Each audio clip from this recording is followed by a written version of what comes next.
E é interessante também que, enquanto a senhora falava, veio à minha cabeça o caso da Angelina Jolie, né? Que ela fez aquela cirurgia redutora e acabou causando um grande impacto na mídia, né?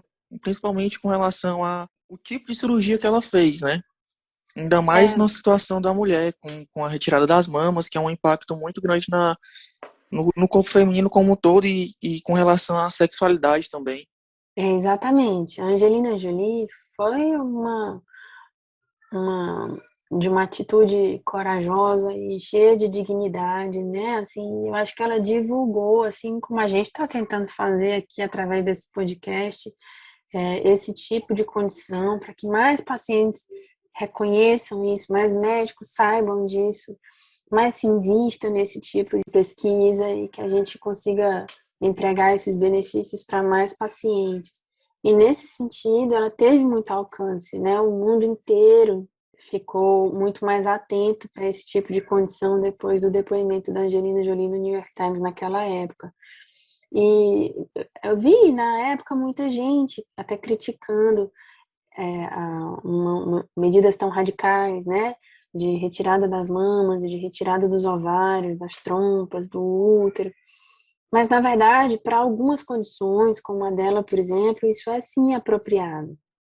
Quando a gente se depara com um risco de câncer muito alto, tem estudos que conseguem nos mostrar benefício de mortalidade, né? Então, redução da mortalidade com alguns desses procedimentos. E é com base nisso que a pessoa que está diante do paciente fazendo seu aconselhamento genético indica ou não um procedimento assim, né? Então, é claro que isso não é apropriado para todos os pacientes, mas é apropriado para alguns. E nessas pessoas a gente discute profundamente a idade que deve ser feito, as repercussões desse tipo de procedimento, as alternativas. E como a gente não está diante de uma condição é, de tratamento de câncer, né? A gente está aqui sempre elaborando coisas em torno da prevenção do câncer, a gente tem esse tempo para amadurecer, né, as decisões junto do paciente e da sua família. Mas sim, a Angelina Jolie fez uma grande diferença na oncogenética, mas a oncogenética não começou nela, ela já colheu até os frutos, né, de tantos estudos anteriores que já apontavam que isso era apropriado para casos como o dela, né? É para nossa realidade aqui no Brasil, né? Na prática mesmo, estudar a genética do câncer, ele tem algum impacto direto no tratamento dos pacientes? Porque a gente sabe que o tratamento eficaz é aquele que reduz a mortalidade, né? Então, de acordo com um estudo genético daquele paciente, eu consigo fazer um tratamento mais direcionado para ele, ou ele acaba recebendo um tratamento genérico? Sérgio, excelente pergunta. Mas eu vou te responder de dois jeitos diferentes, certo? Porque quando a gente diagnostica a predisposição ao câncer, a gente vai ter. Imagina, por exemplo, que chega uma paciente no teu consultório com câncer de mama aos 30 anos de idade. E você faz um teste genético e ela tem uma mutação de predisposição ao câncer, certo? Mas ela tem, por exemplo, mais três irmãos, e alguns desses irmãos e irmãs também herdaram a mutação, mas eles não têm câncer. Ou a mãe dela, de quem ela herdou, tem a mutação, mas ainda não teve câncer. Então, existem pessoas em torno do paciente, que muitas vezes é a porta, né, de entrada da gente numa família, existem pessoas em torno desse paciente que também vão se beneficiar. Então, vou responder a tua pergunta baseado no paciente que tem câncer e depois a gente fala do paciente portador da mutação sem câncer, certo? Em quem tem câncer, esse tipo de diagnóstico interfere profundamente hoje no tratamento do tumor atual, tanto do ponto de vista cirúrgico, como do ponto de vista de decisão de radioterapia, quanto do ponto de vista de tratamento sistêmico.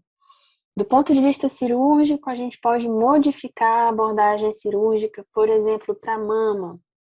Em em algumas condições, ao invés de você fazer um quadrante, que seria possível para tratar aquele tumor, Você pode vir, né, caso seja esse o caso do paciente, a gente avalie que esse seja a melhor conduta, você pode vir a transformar essa cirurgia numa adenomastectomia bilateral, né?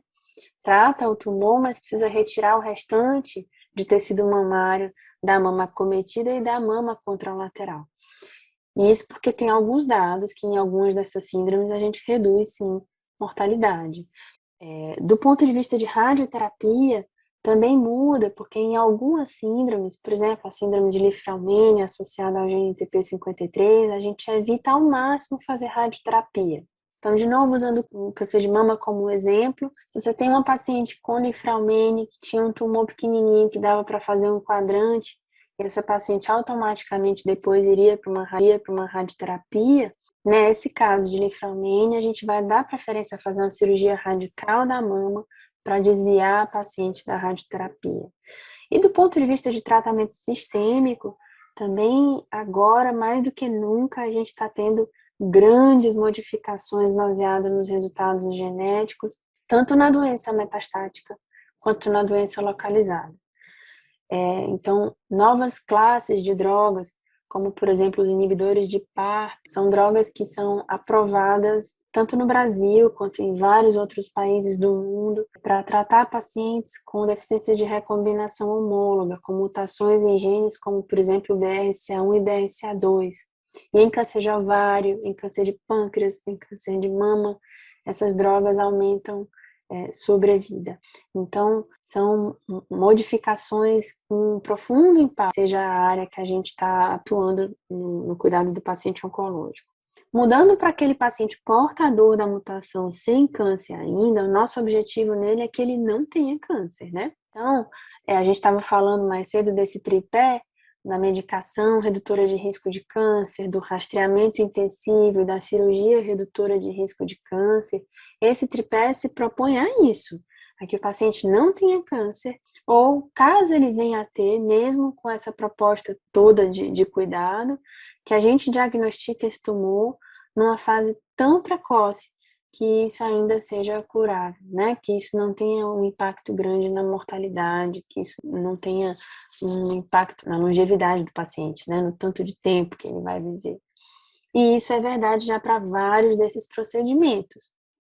Então, por exemplo, em quem tem mutação do BRCA1 e do BRCA2, fazer a cirurgia redutora de risco dos ovários, das trompas, tem um impacto imenso em mortalidade, com redução de 70% do risco de mortalidade geral em alguns estudos. Então, seja onde a gente estiver, né, dentro de uma família com esse tipo de condição, a gente consegue sim interferir. E aí a nossa grande preocupação hoje é que esse tipo de benefício chegue a todos os pacientes, né? E o benefício que eu digo é o aconselhamento genético, o teste genético e o cuidado pós-teste, né, pós-diagnóstico. E isso ainda é muito difícil no SUS.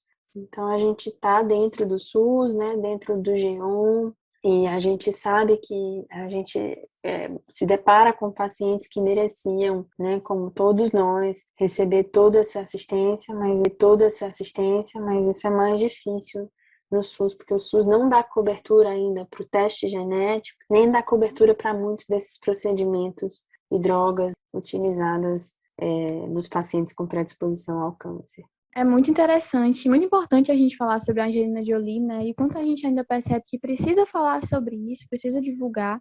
E também é muito interessante como a gente tem essa perspectiva de um tratamento cada vez mais individualizado, né? Focando na pessoa com câncer. Então, acho que isso é muito importante. E por hoje isso é só. Obrigado por nos ouvirem. Agradeço à doutora Carol por ter aceitado e a todo mundo por ter escutado o podcast.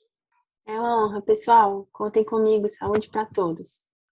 Então, pessoal, a conversa foi ótima. Então, até o próximo episódio. Não esqueça de nos seguir no Instagram, @geonliga. E para mais informações, tanto sobre o podcast quanto com relação a qualquer assunto oncológico, pode entrar em contato com a gente.